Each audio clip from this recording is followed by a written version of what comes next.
Hello बच्चा party once again welcome back to our YouTube channel study जी classes. बच्चों आज के इस नए वीडियो लेक्चर में यहाँ पर बच्चों हम डिस्कस करने वाले हैं very most important question plus derivation के बारे में, जो आप सभी लोग के बोर्ड एग्जाम 2024 के लिए काफ़ी ज़्यादा इंपॉर्टेंट वायरल और रिपीटेड क्वेश्चन होने वाले हैं। तो यहाँ पर हम सभी क्वेश्चन के बारे में वन बाई वन करके एक्सप्लेन करने वाले हैं। तो यहाँ पर बच्चों हम बिना टाइम वेस्ट किए इंपॉर्टेंट क्वेश्चन की सीरीज को स्टार्ट करते हैं। अगर आप सभी लोग को आज की वीडियो पसंद आती है तो वीडियो को लाइक शेयर और सब्सक्राइब जरूर करिएगा। तो यहाँ पर हम सबसे पहले बात करने वाले हैं very most important question plus derivation के बारे में, जो काफ़ी ज़्यादा वायरल रिपीटेड और ट्रेंडिंग क्वेश्चन होने वाले हैं। तो यहाँ पर हम बात करने वाले हैं मोस्ट इंपॉर्टेंट अध्याय के बारे में, जिस अध्याय के बारे में यहाँ पे लिखा गया है किरचॉफ का नियम तथा विद्युत परिपथ। इसके अंदर में आप सभी लोग का जो सबसे पहला फर्स्ट इंपॉर्टेंट वायरल और रिपीटेड क्वेश्चन होता है, वो क्वेश्चन यहाँ पर आप सभी लोग का लिखा गया है। किसी सेल का विद्युत वाहक बल एवं टर्मिनल विभवांतर में अंतर स्पष्ट कीजिए। ये क्वेश्चन आप सभी लोग का यूपी के अंदर में 12, 13, 15 और 17 में पूछा गया है। तो यहाँ पर आप समझ सकते हैं कि ये क्वेश्चन कितने ज़्यादा इंपॉर्टेंट वायरल और रिपीटेड क्वेश्चन होने वाला है। इस क्वेश्चन के बारे में आप सभी लोग को बेहतरीन तरीके से यहाँ पर अध्ययन करना है। इस क्वेश्चन के अंदर आप सभी लोग को यहाँ पर बताना है कि जो आप सभी लोग का यहाँ पर टर्मिनल विभवांतर भी होता है और यहाँ पर जो सेल का विद्युत वाहक बल कैपिटल ई होता है, इन दोनों के अंतर के बारे में 3 पॉइंट लिख देना है, जिससे बोर्ड एग्जाम में आप सभी लोग के 3 मार्क्स यहां पर बेहतरीन तरीके से क्लियर हो जाएं, क्योंकि ये क्वेश्चन आप सभी लोग का बोर्ड एग्जाम में 3 मार्क्स के अंदर में पूछा गया है। अब हम यहां पर बात करने वाले हैं second most important viral repeated और ट्रेंडिंग क्वेश्चन के बारे में, जो आने वाले 4 मार्च को ये क्वेश्चन छपने वाला है आप सभी लोग के बोर्ड एग्जाम में। यहां पर हम बात करने वाले हैं सेकंड इंपॉर्टेंट क्वेश्चन के बारे में। यहां से आपका लिखा गया है किसी सेल के टर्मिनल विभवांतर, विद्युत वाहक बल एवं आंतरिक प्रतिरोध में संबंध लिखिए। ये क्वेश्चन आप सभी लोग का यूपी के अंदर में 12 में, 17 में और 2022 में पूछा गया है। इस क्वेश्चन के अंदर में आप सभी लोग को यहाँ पर भी, ई और यहाँ पर जो आपका सेल का आंतरिक प्रतिरोध स्मॉल आर होता है, इन तीनों के संबंध के बारे में बताना है। तो यहाँ पर आप सभी लोग बेहतरीन तरीके से जानते हैं स्मॉल आर का आप सभी लोग का एक यहाँ पर फार्मूला होता है, जिस फार्मूले के बारे में आप सभी लोग जानते हैं आर इक्वल टू यहाँ से आपका फार्मूला होता है E डिवाइड बाई V -1 होता है और ब्रैकेट के बाहर यहाँ पर आपका कैपिटल R होता है। तो इसी फार्मूले को इस क्वेश्चन के अंदर में डिराइव कर देना है। यही जो आपका फार्मूला होता है, इसी फार्मूले को यहाँ पर हम V, E और यहाँ पर स्मॉल r का संबंध कहते हैं, जिससे आप सभी लोग के बोर्ड एग्जाम में 3 मार्क्स बेहतरीन तरीके से क्लियर हो जाएं। अब हम यहाँ पर बात करने वाले हैं इसके नेक्स्ट इंपॉर्टेंट क्वेश्चन के बारे में, जो स्मॉल r से यहाँ पर संबंधित होने वाला है। यहाँ से आपका अगला क्वेश्चन लिखा गया क्वेश्चन नंबर 3, सेल के आंतरिक प्रतिरोध से क्या समझते हैं, इसके बारे में यहां से आपसे पूछा गया। ये क्वेश्चन आपका यूपी के अंदर में 2022 में, 18 में और 16 में पूछा गया है। तो इस क्वेश्चन के अंदर में आप सभी लोग को स्मॉल आर की परिभाषा के बारे में लिख देना है और उसके बाद यही फार्मूला इस क्वेश्चन के अंदर में छाप देना है, जिससे बोर्ड एग्जाम में आप सभी लोग के 3 मार्क्स यहाँ पर बेहतरीन तरीके से क्लियर हो जाएं। तो यहाँ पर आप समझ सकते हैं कि जो आप सभी लोग का क्वेश्चन नंबर फर्स्ट, सेकेंड और यहाँ पर थर्ड होता है, ये तीनों क्वेश्चन आपके बोर्ड एग्जाम में 3 मार्क्स के अंदर पूछे गए हैं। तीनों क्वेश्चन को बेहतरीन तरीके से प्रिपेयर करना, जिससे बोर्ड एग्जाम में 3 मार्क्स आप सभी लोग को बेहतरीन तरीके से मिल जाए। अब हम यहाँ पर बात करने वाले हैं दीर्घ उत्तरीय क्वेश्चन के बारे में, जिसको आप सभी लोग लॉन्ग क्वेश्चन कहते हैं। और लॉन्ग क्वेश्चन आप सभी लोग का बोर्ड एग्जाम में 5 मार्क्स के अंदर पूछा जाता है। तो 5 मार्क्स आप सभी लोग को बोर्ड एग्जाम में बेहतरीन तरीके से यहाँ पे प्राप्त करना है। यहाँ पर हम बात करने वाले हैं क्वेश्चन नंबर 4 के बारे में, जो काफ़ी ज़्यादा इंपॉर्टेंट क्वेश्चन होने वाला है। यहाँ से आपका क्वेश्चन लिखा गया है किसी सेल के आंतरिक प्रतिरोध से क्या अभिप्राय है। सबसे पहले इसके बारे में आपको बताना है कि सेल का जो आंतरिक प्रतिरोध होता है वो क्या होता है, उसके बारे में यहाँ पर आपको समझाना है, जिसको आप अभिप्राय कहते हैं। इसके बाद यहाँ से आपका क्वेश्चन आगे पूछा जा रहा है सेल का आंतरिक प्रतिरोध किन किन प्रचलों पर, जिसको आप यहाँ पर कहते हैं बातों पर, निर्भर करता है, वो आगे यहाँ से आपका लिखा गया है। ये क्वेश्चन यूपी के अंदर में 12 में, 15 में, 18 में और 2022 के अंदर यहाँ पे पूछा गया है। तो इस क्वेश्चन के अंदर में आप सभी लोग को सबसे पहले सेल के आंतरिक प्रतिरोध के बारे में बेहतरीन तरीके से यहाँ पर समझाना है। उसके बाद ये जो यहाँ पर फॉर्मूला होता है R equal to E divide by V -1 और ब्रैकेट के बाद यहाँ पर आपका कैपिटल R चलता है, इस फार्मूले को इसके अंदर में यहाँ पे ड्राइव कर देना है। उसके बाद आपको बताना है कि ये जो सेल का आंतरिक प्रतिरोध स्मॉल आर होता है, ये किन किन बातों पर, किन किन फैक्टरों पर निर्भर करता है। इसके बारे में आप सभी लोग को कम से कम यहाँ पर 5 पॉइंट लिख देना है, जिससे बोर्ड एग्जाम में आप सभी लोग के 5 मार्क्स यहाँ पर बेहतरीन तरीके से क्लियर हो जाएं। अब हम यहाँ पर बात करने वाले हैं नेक्स्ट इंपॉर्टेंट क्वेश्चन के बारे में। यहाँ पर जो आप सभी लोग का अगला इंपॉर्टेंट क्वेश्चन होता है, वो क्वेश्चन यहाँ से होता है क्वेश्चन नंबर 5।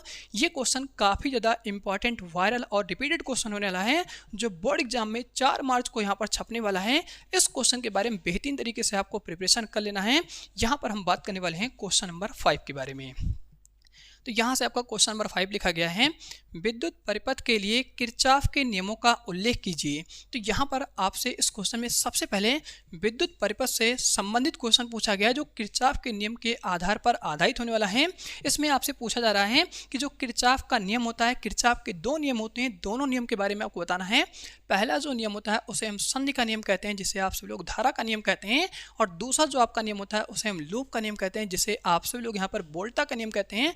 दोनों नियम के बारे में बेहतरीन तरीके से बताना है। और आगे क्वेश्चन में यहाँ से आपको पूछा गया है और उनको परिपथ बनाकर यहाँ से क्वेश्चन लिखा गया है समझाइए। तो उसका जो परिपथ होता है, उसको जो फिगर होता है, दोनों का फिगर आप सभी लोग को बेहतरीन तरीके से नीट एंड क्लीन बनाना है, जिससे बोर्ड एग्जाम में 5 मार्क्स यहाँ पर आप सभी लोग को बेहतरीन तरीके से क्लियर हो जाएं। और ये क्वेश्चन आप सभी लोग का यूपी के अंदर में 2022 में, 18 में, 15 में, 12 में और 10 में यहाँ पर पूछा गया है। तो यहाँ पर आप समझ सकते हैं कि किरचॉफ के नियम के ऊपर जो क्वेश्चन आता है वो कितने ज़्यादा इंपॉर्टेंट, वायरल और रिपीटेड क्वेश्चन होता है। और इससे संबंधित आप सभी लोग के बोर्ड एग्जाम में यहाँ पे न्यूमेरिकल आते हैं, तो न्यूमेरिकल के बारे में आप सभी लोग को अच्छी तरह से अध्ययन करना है। उसका जो क्वेश्चन होगा उसकी सीरीज हम अलग से चलाएंगे, जहाँ पर आप सभी लोग को न्यूमेरिकल से संबंधित हर एक टॉपिक, हर एक क्वेश्चन के बारे में बेहतरीन तरीके से एक्सप्लेन करेंगे। तो यहाँ पर हम बात करने वाले हैं अगले मोस्ट इंपॉर्टेंट वायरल और रिपीटेड क्वेश्चन के बारे में। यहाँ से आपका होता है क्वेश्चन नंबर 6 है, जो ऊपर वाले क्वेश्चन से यहाँ पर संबंधित होने वाला है।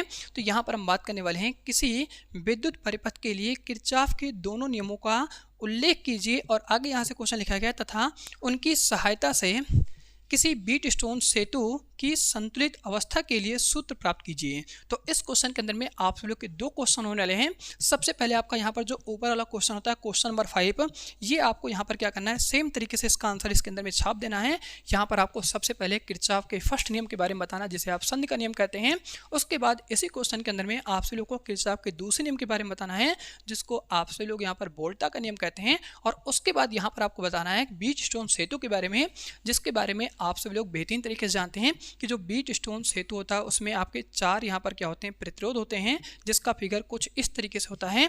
यहाँ पर हम मानते हैं ये हमारा पहला प्रतिरोध होता है, ये हमारा दूसरा प्रतिरोध होता है, और ये हमारा तीसरा प्रतिरोध होता है, ये हमारा चौथा होता है। और इस प्रकार से ये आपका क्या होता है, फिगर कुछ इस तरह से बना होता है। यहाँ पर हम मानते हैं ये जो प्रतिरोध है इसे हम P कहते हैं, इसे Q कहते हैं, इसे R कहते हैं और इसे S कहते हैं। और इस फिगर के बारे में आपको बेहतरीन तरीके से नीट एंड क्लीन बनाना है, क्योंकि ये क्वेश्चन आपका 5 मार्क्स के अंदर में आया हुआ है। अब यहाँ पर क्या करना है, इसी फिगर की मदद से आप सभी लोग को यहाँ पर बीट स्टोन सेतु का जो फार्मूला होता है P डिवाइड बाई यहाँ पर Q इक्वल टू यहाँ से आपका चलता है R बाई S, इस फॉर्मूले को बेहतरीन तरीके से यहाँ पे ड्राइव कर देना है, जिससे बोर्ड एग्जाम में आप सभी लोग के 5 मार्क्स यहाँ पर बेहतरीन तरीके से मिल सकें।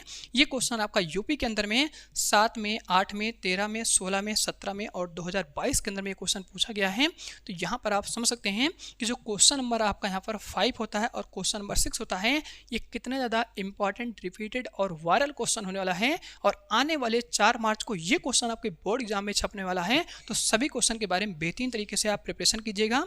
इसके बाद यहाँ पर आपका इस टॉपिक का सबसे लास्ट क्वेश्चन होता है, जो क्वेश्चन यहाँ से लिखा गया है, बीट स्टोन सेतु का सिद्धांत समझाते हुए इसके कार्यविधि का सचित वर्णन कीजिए।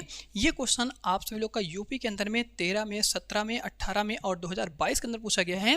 तो यहाँ पर इस क्वेश्चन के अंदर में सबसे पहले आप सभी लोग को यहाँ पर बीट स्टोन सेतु जो यहाँ पर आपका टॉपिक होता है, इसकी हेडिंग डाल देना है। हेडिंग डालने के बाद में सबसे पहले इस फिगर को बेहतरीन तरीके से नीट एंड क्लीन यहाँ पर बनाना है।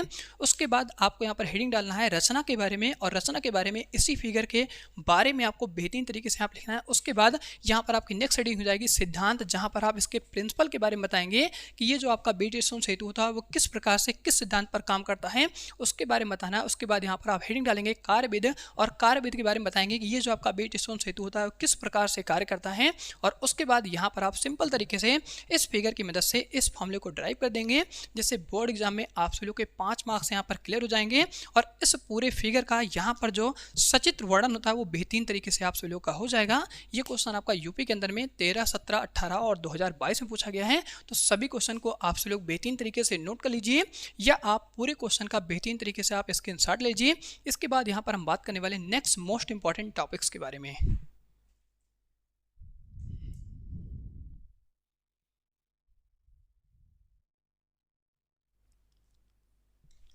तो यहाँ पर बच्चों आप सभी लोगों ने इन सभी इंपॉर्टेंट क्वेश्चन के बारे में बेहतरीन तरीके से नोट कर लिया होगा। ये सारे क्वेश्चन काफ़ी ज़्यादा वायरल, रिपीटेड और ट्रेंडिंग क्वेश्चन होने वाले हैं जो आप सभी लोग के बोर्ड एग्जाम में 4 मार्च को छपने वाले हैं। तो सभी क्वेश्चन के बारे में अच्छी तरीके से प्रिपरेशन करना है। तो आज की वीडियो इसी के साथ हम इसी पे एंड करते हैं। अब मिलते हैं आप सभी लोगों से बहुत जल्द नेक्स्ट वीडियो लेक्चर के साथ में। तो अगले वीडियो लेक्चर में यहाँ पर हम डिस्कस करने वाले हैं इंपॉर्टेंट टॉपिक्स के बारे में, जहाँ पर आपको मैग्नेट के हर एक टॉपिक्स के बारे में समझाने वाले हैं। तो इसी के साथ आज की वीडियो हम इसी पे एंड करते हैं। मिलते हैं आप सभी लोगों से बहुत जल्द नए वीडियो लेक्चर के साथ में। तो अगर आप सभी लोग को आज की वीडियो पसंद आई हो तो वीडियो को लाइक, शेयर और सब्सक्राइब जरूर करिएगा।